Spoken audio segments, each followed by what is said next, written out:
Talk Radio. Right, now, let's have a debate of our own. I'm very pleased to welcome Richard Power Sayeed and Bill Bowkett, who are joining me for this evening's political panel. Good evening.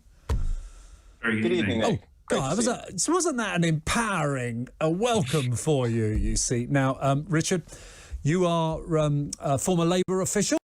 And Bill, of course, Bill Bowkett, reporter at Reaction and political commentator with Young Voices UK. So welcome. Now, look, I am not going to start by talking about penises, all right? We're going to park that for a little bit. I want to ask, in the light of the peace talks today in Turkey, there were noises made by Russia that you would like to think were very encouraging in some senses, that were a movement towards peace, as President Erdogan of Turkey is saying that they are, reducing their military action basically in parts of the country. I mean, do you trust, and let me ask you first, Richard, do you trust any attempt to get a ceasefire by Russia? Do you see it as serious or just cover for them to regroup? Well, I mean, we certainly shouldn't trust anything that the Kremlin does. It's very possible that they're play acting to appear reasonable either to their domestic audience or to international audiences. But, if Ukraine decides that they do want to take this chance, because actually they need to take a chance at resolving this, then I think we should back them on that. But we're very far from that point right now, I think. I suppose in the same context, and Bill, I'll come to you in a second, if I may. Emily Thornberry struggled here.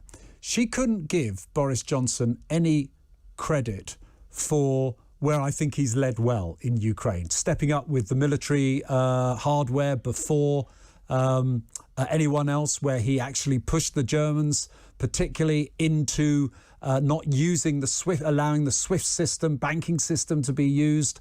I think diplomatically he's led where people like Biden have actually not done so well. And yes, we know it has not been a great record on the asylum issue. Do you give him some credit for the leadership shown by Britain compared to some of our European neighbours and American? I mean, putting pressure on other countries to make sacrifices is great. I'm glad he did that. I don't know about him leading beyond what Biden did, but, if that's the case, then great.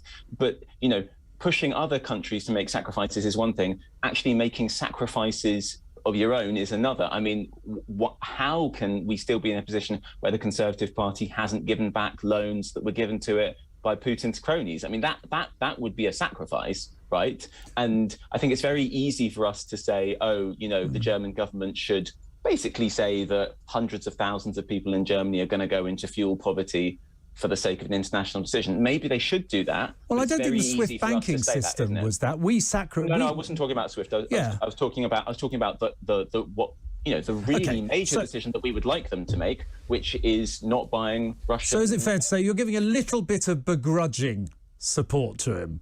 I think it's a really mixed record. Okay. Bill, let me come back to the first question, right, which I think I suppose is what I'd really like you to answer. But also feel free to comment if you think Boris Johnson does deserve the credit that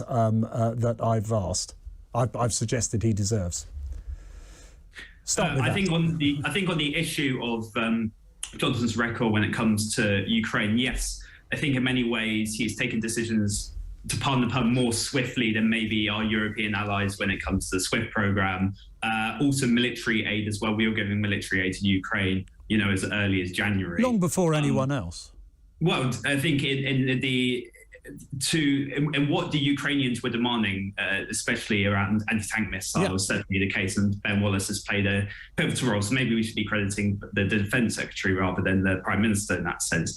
But on the issue of standing down, we really need to read into this. What actually does it mean by standing down? Because as negotiators in Turkey have been saying, it doesn't mean a ceasefire. I mean, just before we came on the air, a senior US official saying that Russia had fired hypersonic missiles at military targets in Ukraine. So when reading into this, what you mean by standing down is actually in areas that they've been targeting, especially Kiev, they've been failing.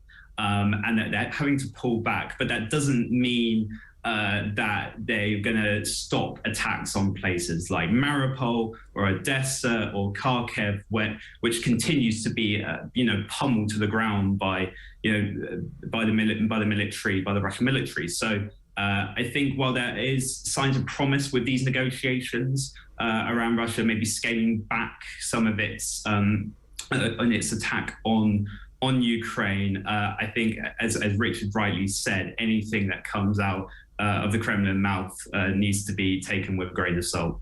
Okay, now the government do not want us to talk about this, I'm sure. Partygate is back on the agenda. It's quite clear that the police are in the process of issuing round one. I mean, for God knows why they can't do them all. They've had this for so long. They're about to start dishing out more and more of these penalty notices. That means they've found someone effectively guilty of having a gathering, a party, call it what you like.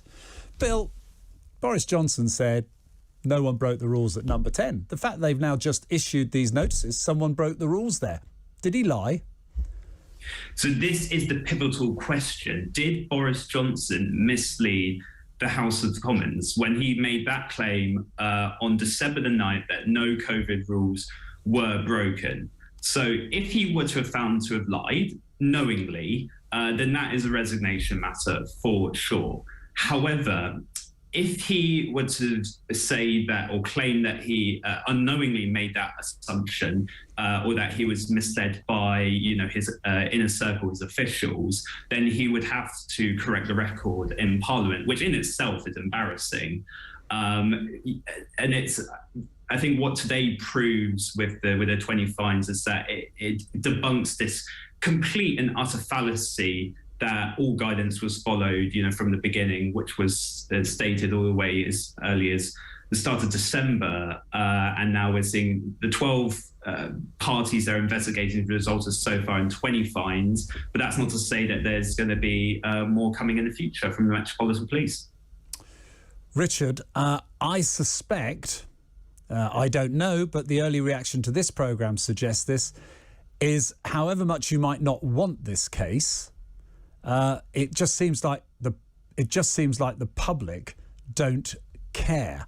Now, having said that, Richard has just disappeared off our screens. You probably saw that before I did. Bill, let's come back to you. The public don't care now, but do you think that they're out of the woods? I wouldn't say the public don't care, because there was a survey done by Redfield and Wilton at the start of March for the New Statesman, and it showed that a majority of the public still wanted Boris Johnson to resign. Now, whether that's because of the Partygate scandal or his failure to tackle the cost of living crisis, is up for debate. But I think it just goes to show that there are large chunks of the population who are frustrated by what has happened here. And it's not just, within, voters' minds, it's also in the minds of Tory MPs. Now, but the thing now is with war happening in Europe, I think it's becoming least likely. Well, it's a bit pathetic in a way. I think it's a bit pathetic because I can understand why they've done it, but you've actually got people withdrawing letters now. I mean, it's getting a bit silly, these letters that are required to have a leadership election. But we've got Richard back, I'm very pleased to say, Richard Power Sayeed, former Labour official, joining us here. Look, Richard, I'm getting the distinct impression just from this show alone that however much Labour want this to be an issue, I just think Ukraine's knocked it off the charts. People seem to have now decided that actually we know Boris Johnson hasn't been that straight with us, but no, keep him in power. That's not good news for Labour, is it? I think actually the polling suggests that there's been a really lasting negative impact on Boris Johnson as a result of this, and I think that's going to last for a long time. I think Ukraine, most people recognise that this isn't, the Ukraine story is not about Boris Johnson, and it will only become less about him. Are you sure that's not wishful thinking? Because they see, it's what I see. It's what I see in the polls, basically, and I'm not promising. But you're only neck and neck. No, Labour's a bit ahead, actually. In the margin of error, I think we're talking about, aren't we? The last poll I saw. So I think the polling average remains like a sort of a good 4 fair or enough. 5%. We won't argue about polls, but fair enough. But also a really important thing to say is you're completely right. Lots of people in this country, I think, don't see our democracy and our civil liberties as being under threat. I personally do. I think a lot of people who listen to talk radio do see it that way. And I think that if you've got a leader who very deliberately avoids accountability in this way. You know, it's such a fundamental thing in our parliamentary democracy that if you lie to Parliament, you're lying to the people. You're breaking the basic rules that our freedoms, our political freedoms are founded on. And if you break the rules and fess up and you're genuinely sorry, that is one thing. But to lie about it over and over again, to behave like it's one rule for you and one for everyone else, that is a really scary thing in what we think is a democracy. Well, Richard, I mean, you've made your point very powerfully there. Bill, you know, you speak for young voices. Have we, the public, effectively become more tolerant